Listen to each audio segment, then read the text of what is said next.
الحمد لله وحده والصلاة والسلام على من لا نبي بعده وعلى آله وأصحابه الذي أوفوا بعهده أما بعد فأعوذ بالله من الشيطان الرجيم بسم الله الرحمن الرحيم قال الله تبارك وتعالى في القرآن المجيد والفرقان الحميد محمد رسول الله والذين معه أشداء على الكفار رحماء بينهم وقال النبي صلى الله عليه وسلم أصحابي كالنجوم فبأيهم اقتديتم أو كما قال عليه الصلاة والسلام صدق الله العظيم وصدق رسوله النبي الكريم ونحن على ذلك لمن الشاهدين والشاكرين والحمد لله رب العالمين۔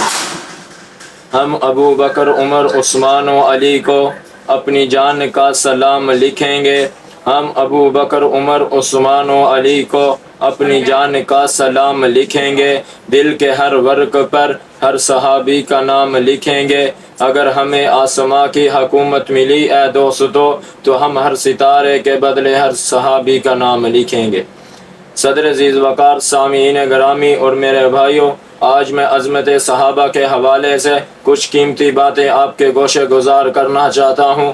اللہ تبارک و تعالی سے دعا ہے کہ مجھے حق اور سچ کہنے کی توفیق عطا فرمائے اور اس کے بعد ہم سب کو اس پر عمل کر کے اپنی زندگی گزارنے کی توفیق عطا فرمائے۔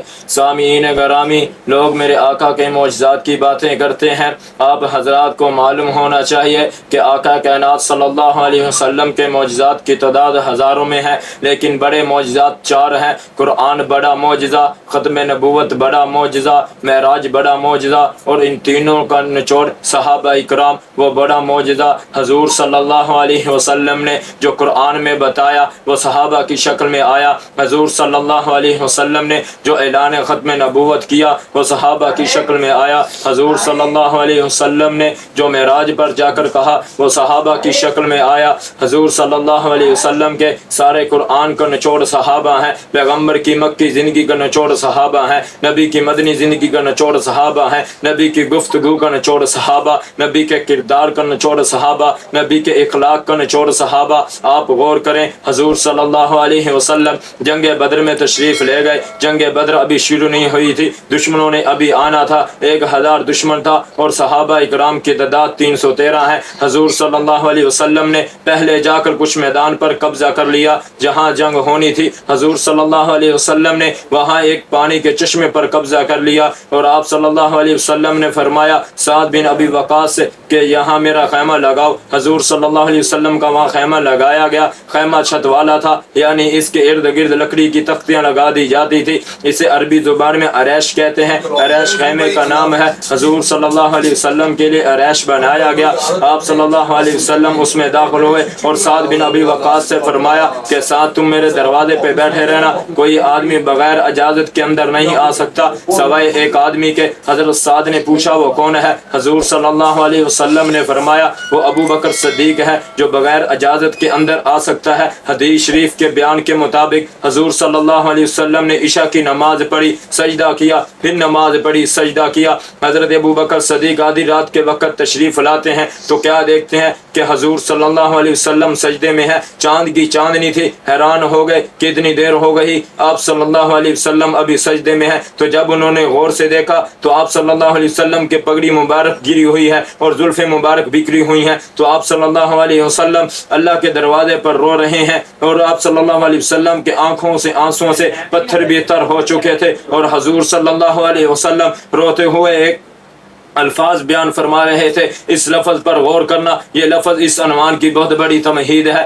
میرے بھائیو۔ حضور صلی اللہ علیہ وسلم نے فرمایا اللہم انا تہلک هذه العصابة من اہل الاسلام لا تعبد فی الارض۔ اے اللہ یہ 313 میری کمائی ہے، یہ چھوٹی بات نہیں کہ ایک آدمی کی 40 سال کی دولت اس کی بینک میں ہو، بینک کنگال ہو جائے، وہ روئے گا، وہ چیخے گا۔ یہ میری 40 سالہ کمائی تھی اور ساری دنیا کا سردار اللہ کے دروازے پر سر پر پتھر پر سر رکھ کر کہتا کرتا ہے اے اللہ یہ 313 میری کمائی ہے, دشمن کی تعداد ہزاروں تک ہے, میں اپنی کمائی اور پونجی لے کے تیرے دروازے پر آ گیا ہوں. یہ ابو بکر میری کمائی ہے, عمر میری کمائی ہے, عثمان میری کمائی ہے, علی میری کمائی ہے, معاویہ میری کمائی ہے, اور یہ بلال میری کمائی ہے. میں نے سجدہ کیا, انہوں نے میرے سجدے کی لاج رکھی. میں نے کہا اللہ کا نام بلند کرو, انہوں نے نیزے پہ تیرا نام بلند کیا. میں نے تپتی صحراؤں میں دیکھا, بلال کو تپتی ریت پر لٹایا گیا لیکن تیرا نام نہیں چھوڑا. ان کو اذیتیں دی گئی, تیرا نام نہیں چھوڑا. ان کی چمڑی ہدیڑ دی گئی لیکن تیرا نام نہیں چھوڑا. ان کی آنکھیں نکال دی گئی لیکن تیرا نام نہیں چھوڑا.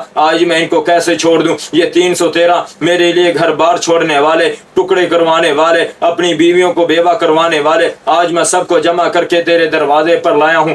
اللہم ان تہلک, اے اللہ اگر آج تو نے ان کو ہلاک کر دیا, لا تعبد فی الارض, تو قیامت کی صبح تک تیری عبادت نہیں ہوگی, تیرا نام نہیں ہوگا. میرے بھائیو یہ چھوٹی بات نہیں کہ حضور صلی اللہ علیہ وسلم نے یہ نہیں فرمایا کہ اے اللہ اگر تو مجھے ہلاک کر ڈالے گا تو تیرا دین نہیں ہوگا, بلکہ فرمایا کہ اگر صحابہ نہیں ہوں گے تیرا نام نہیں ہوگا, اگر ابو بکر نہیں ہوگا تیرا نام نہیں ہوگا, عمر نہیں ہوگا تیرا نام نہیں ہوگا, علی نہیں ہوگا تیرا نام نہیں ہوگا, عثمان نہیں ہوگا تیرا نام نہیں ہوگا, بلال نہیں ہوگا تیرا نام نہیں ہوگا. تو معلوم ہوا کہ صحابہ کی بقا میں شریعت کی بقا ہے, صحابہ کی بقا میں توحید کی بقا ہے, اسلام کی بقا ہے. کوئی ان کو برا کہے, اسلام ہم تک نہیں پہنچتا. قرآن اللہ پاک کا کلام ہے, اگر صحابہ نہ سنتے, آگے نہ پہنچاتے, نیزوں کے ایوانوں پہ نہ چڑھتے, تو دبتے ہوئے انگاروں پہ نہ لیٹتے, یہ قرآن حج ہم تک کون پہنچاتا؟ 10 لاکھ حدیث نبی کریم صلی اللہ علیہ وسلم نے بیان فرمائی, تو نے نہیں سنی, میں نے نہیں سنی, سنی تو صحابہ نے تھی. ان کو کوئی برا کہے, قرآن ہم تک نہیں پہنچتا, حدیث ہم تک نہیں پہنچتی. تو گویا کہ